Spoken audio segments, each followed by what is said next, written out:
The Amorphous is a very unusual being, if you can even call it that. As the name implies, it is shapeless, its form appearing to constantly change. It is also void of color for the most part. However, the human brain cannot process this properly, and therefore fills in the space with darkness, much like the way the brain sees a black hole or space itself. Sometimes, when it truly wills itself to, an Amorphous can change into any shape it so desires, sometimes even able to change a few colors. It can be for a brief or long period of time, depending on how intricate the form. It takes energy in order for an Amorphous to shapeshift.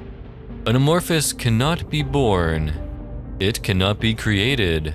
It cannot be destroyed. Only moved. It simply was, is, and will be. Forever. Throughout history, the Amorphous has had many names: angel, demon, ghost, spirit, and more recently, a shade. An Amorphous can be either good or bad. Like humans, some have more morals than others. But in our dimension, good and bad are simple names we use to label things that help or harm us. In most alternate dimensions, no such ideas exist. Amorphouses tend to be incredibly powerful as well.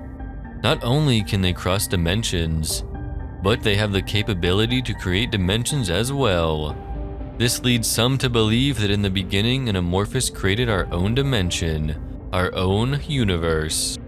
It is unclear what its intent was, whether this entity created us on purpose or not, whether he has a plan for us or even cares.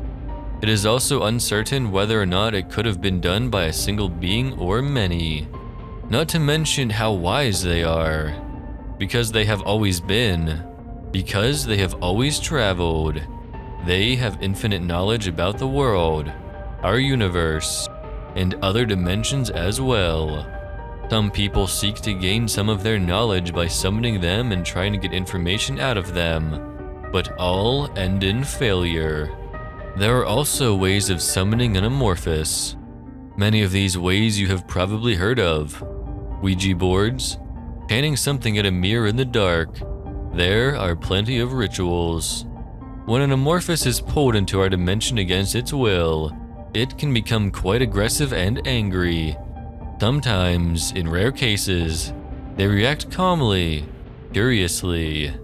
When pulled through to our world, it takes a lot of energy out of them, so they tend to stick around a familiar place or object for a while until they have enough strength to move freely again.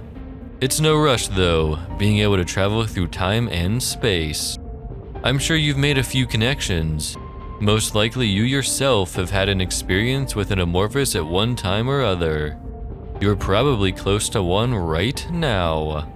We are nice little playthings for some of them to watch stumble about, and they do not fully understand dying, not being able to die themselves, so they enjoy watching us when we do. It interests them to see us cease to move. It's certain humans they find the most entertaining are the ones who feel the most fear. It's also almost impossible for an Amorphous to feel fear. Nothing threatens them. Although they are all-knowing, they can never understand firsthand what fear feels like, or what death is like. This plagues them.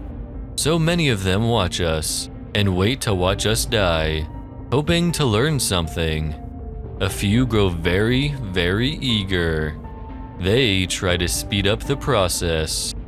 Those moving shadows you see at night in the dark corners of your room may not be your mind playing tricks.